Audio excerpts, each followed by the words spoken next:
Hi friends, welcome back to my channel SciTaker. In this video I'm going to do the GeekBench Mark 5 test on the iQOO Neo 6 device on the day 1 after the unboxing. Here's a quick look at the iQOO Neo 6. As you can clearly see in this iQOO Neo 6 device. So right now it's available for about 26,000 rupees in Amazon during this Amazon Prime Day sale, and you can get the device with the 8GB RAM version for that kind of price.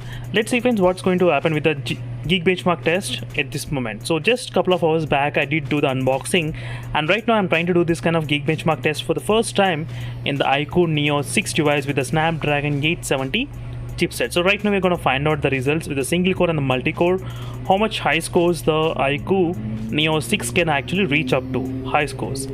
And I'm going to be back after some time once this test finish. And right now I'm not using any monster mode. As you can see, no monster mode is on at this moment. Again I'll try to do the test again later on.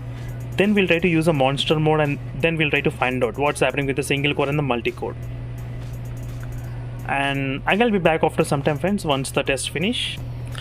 Right now as you can see friends, we're getting close to the end of the Geekbench Mark test results, and finally the iQOO Neo 6 did score about 992 the single core and the multi-core 3131 without any monster mode in the Snapdragon 870 processor in this device in the iQOO Neo 6 smartphone.